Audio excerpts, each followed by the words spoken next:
Hola, què tal? Soc en Jordi Abad i us dono la benvinguda a aquest espai de cerca vers el llibre de l'Apocalipsi.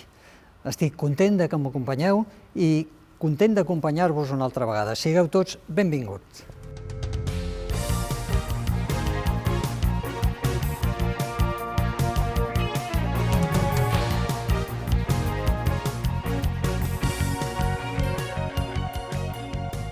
El dia passat vam estar parlant de la marca de la bèstia. Anem a comprovar si és veritat o és mentida aquestes afirmacions que tenim al qüestionari que us vaig deixar. La primera ens diu: Nostre Senyor ens va prometre que l'Esperit Sant ens conduiria a la veritat. És així? A la primera pregunta ens diu a l'Evangeli de Joan que l'Esperit de la veritat ens guiarà i ens comunicarà totes les coses. Així que sí, és veritat. L'Esperit ens guiaria a tota veritat. La segona afirmació ens deia que la marca de Déu per al romanent fidel són les seves normes de conducta moral. La pregunta 2 ens aclaria això. I esmentant un text del profeta Isaïes, ens deia que tenim que estar a la llei i al testimoni. Efectivament, aquesta llei de Déu són les normes de conducta moral per aquest remanent fidel. Déu emfatitza el dissabte com una senyal distintiva dels seus fidels. També veiem que això és així al llibre d'Ezequiel, en què Déu va fer un pacte i va posar el dissabte com una senyal d'aquest pacte. La marca de l'anticrist serà canviar els manaments divins. I ho veiem al llibre de Daniel, a la pregunta 3, en què aquest anticrist, aquesta bèstia, intentaria canviar els temps i intentaria canviar la llei. L'autoritat de l'Església és major que l'autoritat de la Bíblia. És així? La pregunta número 7 ens ho deia. I Jesús els hi digué amb uns que estaven allà discutint amb ell, diu: la causa del vostre error no serà el desconeixement de les Escriptures i del poder de Déu? Les Escriptures com a referent de comportament? Així que l'autoritat de l'Església no és major que la de la Bíblia. I l'última afirmació ens deia: els manaments que ens presenta la Bíblia són iguals que els que ens presenta el catecisme. I vam veure que no.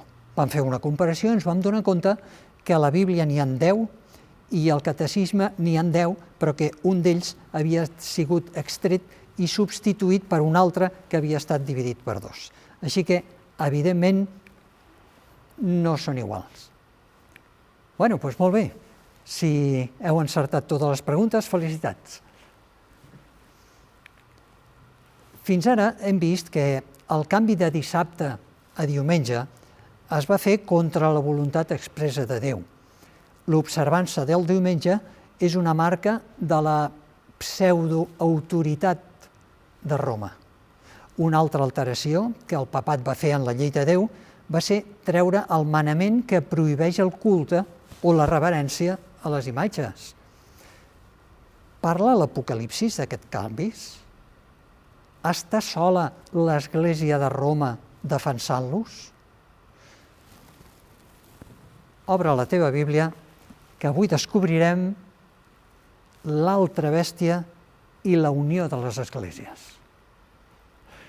Durant la 6a trompeta es presenta juntament amb una sèrie de pecats greus l'adoració de les imatges. Podem veure-ho a Apocalipsis 9. Déu és molt clar en dir que no accepta que l'adorem a través d'imatges, Isaïes 42. Per això, Apocalipsis 12 i 22 diu que no es salvaran qui adorin a ídols. Déu és espiritual i només accepta un culte espiritual, i ho podeu veure a Joan 4. Anem a veure quina és l'altra bèstia i quina és la imposició de la seva marca. En el moment en què la primera bèstia és portada a la captivitat, quin altre símbol profètic representa l'Apocalipsi? Llegim-ho al capítol 13. Els qui hagin d'anar a presó seran empresonats, i els que hagin de morir a tall d'espasa es mataran. Aquí es veurà la paciència i la fe del poble sant. I l'altra bèstia enganyava els pobladors de la terra. Després vaig veure una altra bèstia que pujava de la terra i tenia 10 banyes com les d'un anyell, però parlava com un drac. Totes les característiques de la segona bèstia, esmentades en la profecia, es compleixen en l'Amèrica del Nord. Els Estats Units van sorgir com a nació a 1776, en un territori no habitat per una altra nació amb cultura occidental. El text bíblic ens diu que no sorgeix del mar, sinó de la terra, que signifiquen zones escassament poblades. En el seu començament parla com un xai, un vell símbol pels seus ideals de llibertat, i tanmateix arribaria el moment en què la profecia diu que parlaria com un drac. Què farien els Estats Units d'Amèrica, nació protestant, que es fa suposar que quan la terra es meravella pel papat hi hauria una unió de les esglésies? Llegim-ho a Apocalipsis 13. Després vaig veure una altra bèstia que pujava de la terra. Tenia 2 banyes com les d'un anell, però parlava com un drac. Té tota l'autoritat de la primera bèstia i l'exerceix amb representació seva i fa que a la terra i tots els que habitin venerin la primera bèstia, aquella que es va guarir de la ferida mortal. Opera tants grans prodigis que fins i tot fa baixar foc del cel a la terra davant de tothom i enganya els pobladors de la terra amb els prodigis que li ha estat autoritzat de fer. Subordinat a la bèstia, i mana als habitants de la terra que dediquin una imatge a la primera bèstia que ha sobreviscut a la ferida d'espasa. També li fou permès infondre vida a la imatge de la bèstia, de manera que la imatge de la bèstia pogués parlar, i li fou autoritzat d'imposar la pena de mort a tots aquells que no vulguin adorar a la imatge de la bèstia. I tothom, petit o gran, ric o pobre, lliure o esclau, havia de portar una marca a la mà dreta o al front, a fi que ningú no pogués comprar ni vendre si no duia la marca o el nom de la bèstia o la xifra del seu nom. Sabeu, les relacions entre Estats Units i el Vaticà són cada cop més estretes. L'enfocament inicial de la Primera Guerra Mundial, quan el president Roosevelt va enviar un representant personal a Roma i el papa un delegat apostòlic als Estats Units, es va fer més estreta a mitjans del segle XX amb l'elecció del catòlic John Kennedy com a president, i especialment el 1984, quan el president Reagan va nomenar el primer ambaixador nord-americà al Vaticà. Però la profecia ens permet entendre que hi haurà més que un apropament. Hi haurà una mena d'unió o pacte per tal d'imposar la marca de l'anticrist. Els versets 11 al 17 del capítol 13 d'Apocalipsi ens ajuden a comprendre que els Estats Units prendran la iniciativa per obligar la gent a rebre la marca de la bèstia, deixant a banda els seus ideals actuals de llibertat. Què manaria la segona bèstia que fessin els habitants de la Terra? Ho hem llegit, els versets 13 i 14. Opera tants grans prodigis que fins i tot fa baixar foc del cel a la terra davant de tothom i enganya els pobladors de la terra amb els prodigis que li ha estat autoritzat de fer, subordinat a la bèstia, i mana als habitants de la terra que dediquin una imatge a la bèstia que ha sobreviscut a la ferida d'espasa. Aquí es diu que es farà una imatge o una còpia, és a dir, un sistema legislatiu o lleis repressives similars per aconseguir els mateixos resultats obtinguts durant el moment de la Inquisició. La imatge de la primera bèstia es formarà quan l'Estat i l'Església s'uneixin per imposar un dia oficial per adorar. On serà posada la marca de la bèstia? Llegim Apocalipsis 13. També li fou permès d'infondre vida a la imatge de la bèstia, això ja ho hem llegit, i tothom, petit o gran, ric o pobre, lliure o esclau, havia de portar una marca a la mà dreta o al front a fi de que ningú no pogués comprar o vendre si no duia la marca de la bèstia o la xifra del seu nom. Quina significació dona la Bíblia a les mans i a la ment? Llegim-ho amb diverses referències. Romans 7. Què ens diu l'apòstol Pau? Ell diu que serveixo la llei de Déu amb la raó. I Gènesis 5 fa servir aquesta expressió, referint-se a un dels fills. Aquest ens consolarà del nostre treball i de la fatiga de les nostres mans. I aquestes dues expressions ens serveixen per deduir, per interpretar que el front representa la ment amb la qual servim a Déu i la mà és un símbol del nostre treball. Els que acceptin el diumenge rebran la senyal a la seva mà o a la seva ment, i els que treballin el dissabte per no ser boicotejats o morts rebran la senyal a les seves mans. La marca s'imposarà quan es decreti una llei que prohibeixi comprar o vendre a tots aquells que no tenen la marca de la bèstia. Per descomptat, qui menysprei el dissabte és culpable de desobeir la llei de Déu. Per tant, està en pecat. Els qui al llarg de la història han acceptat i accepten conscientment la substitució del dissabte pel diumenge estan en rebel·lió contra la llei divina, amb la mateixa responsabilitat que tindran els que rebran la marca de la bèstia en la crisi final, abans del retorn de Jesús. Segons el missatge del tercer àngel, quin solemne advertiment fa Déu als que reben la marca de la bèstia al front o a la mà. Llegim-ho al capítol 14 d'Apocalipsis. Darrere d'aquells àngels en venia un tercer que anava dient amb veu potent: si algú venera la bèstia o la seva imatge o accepta la marca al front o a la mà, el tal haurà de beure el vi del furor de Déu, abocat a la copa de la seva indignació sense aigualir, serà atormentat amb foc i amb sofre. I ens diu al final: els qui adorin la bèstia a la seva imatge o els qui acceptin la marca amb el seu nom no tenen repòs ni de nit ni de dia. Ara anem a veure els que tenen la fe de Jesús. Com expressaran la fe de Jesús els integrants del romanent fidel? Ens ho diu també el capítol 14 d'Apocalipsi. Aquí es veurà la paciència del poble sant, dels qui guarden els manaments de Déu i la fe de Jesús. Pel que diu Apocalipsi 9, 4, sabem que durant la 5a trompeta es dona l'ordre de protegir aquells que tenen el segell de Déu als seus fronts, cosa que demostra que Déu actua a favor del seu romanent fidel i que fa efectiva la seva promesa del Psalm 119. És molta la pau dels que estimen la teva llei i no hi ha res que els faci caure. Anem a fer una altra pregunta.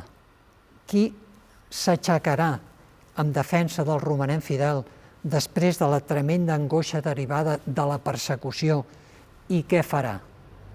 Ens diu Daniel: en aquell temps s'aixecarà Miquel, el gran àngel que protegeix els fills del teu poble, i serà un temps d'angoixa com no hi ha hagut cap des que existeixen les nacions fins a aquell moment. Però en aquell temps el teu poble serà salvat, tots els que es trobin escrits en el llibre de la vida, com hem vist en altres programes. Miquel significa qui és com Déu, i és un dels noms que fa servir la Bíblia per identificar Jesús. I Jesús l'utilitza, el nom de Miquel, només quan apareix de manera decidida davant de Satanàs, qui volia ser com Déu. Un exemple el trobem a Apocalipsis 12. Els versets que citen amb aquesta pregunta de Daniel 12 es refereixen a la resurrecció que es produirà quan Jesús torni a buscar els seus fidels. Ho podem llegir a Joan 5 i a 1 Tessalonicencs 4. El mateix Jesús s'aixecarà a favor del seu poble i en aquell moment l'alliberarà. Crist ens allibera en dues etapes. A la creu del Calvari va pagar completament el preu del nostre rescat, de manera que ens alliberarà de la culpabilitat dels nostres pecats. I segona, quan es desencadeni la darrera tempesta del conflicte, ja que destruirà Satanàs i el seu sistema de rebel·lió. Llavors, què va prometre Jesucrist a tots aquells que el seguien en qualsevol circumstància? Joan 14. Que el vostre cor no s'inquieti. Confieu en Déu, confieu també en mi. A la casa del meu pare hi ha moltes estances. Si no fos així, us hauria dit que vaig a preparar-vos-hi lloc? Si hi vaig i us preparo lloc, tornaré i us recolliré amb mi per tal que on jo soc, vosaltres també hi sigueu. Déu vol que tots ens salvem i Satanàs vol desesperadament que tots ens perdem. Expressem la nostra decisió mitjançant l'obediència. La Bíblia ensenya que som esclaus de qui obeïm. Ens diu l'apòstol Pau: no sabeu que quan us poseu com a esclaus al servei d'algú per obeir-lo, us feu esclaus dels qui obeïu, tant si és del pecat per a la mort com si és de l'obediència per a la justícia? I en això no hi ha neutralitat.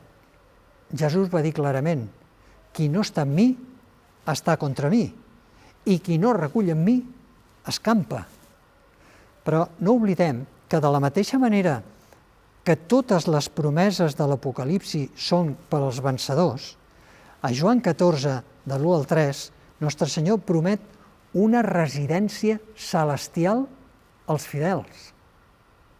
Sembla ser que una noia es va barrejar entre les tropes de la guerra, durant la Guerra de Secessió als Estats Units, i l'única arma que duia a la mà, si és que es podia anomenar així, una arma, era un pòquer de ferro d'una llar de focs. Quan va acabar la batalla decisiva de Gettysburg, els militars li van dir: però què tenies previst fer amb aquest instrument contra els soldats del sud? I la noia va respondre tota decidida: no res, només volia mostrar per quin costat lluitava. Jesús va dir que si m'estimeu, guardareu els meus manaments. Deixant de treballar tots els dissabtes, assistint a les reunions religioses, llegint la Bíblia, atenent les necessitats del nostre proïsme, en una paraula, dedicant-lo a Déu com a festivitat religiosa, demostrem a quin costat pertanyem. Si al costat del Senyor, amb aquells que l'estimen, i és per això que l'obeïm, o dels que no estimen Déu suficientment per obeir-lo. Jo, tot i que costa sacrificis, m'he decidit per posar-me al costat de Déu. I ara ve l'última pregunta: quina serà la teva decisió? Digues-li a Déu que també l'estimes i et poses del seu costat i que li vols mostrar guardant i respectant el seu descans sabàtic. Expressa-ho amb aquesta pregària: Senyor Jesús, la meva vida és teva. Intercedeix per mi davant el Pare. Guarda'm en el temps final i dona'm la vida eterna quan tornis a buscar el teu poble fidel. Ara et deixo un qüestionari per si vols repassar tot el que hem dit. I si vols tindre aquest qüestionari i tot el que hem dit amb les seves referències bíbliques, pots fer-ho amb aquesta adreça. Aquí estan penjats i els podràs baixar. I si vols més ampliació del tema, amb molt de gust ens posarem en contacte tu o tu amb nosaltres i ho podem ampliar. El proper dia descobrirem un tema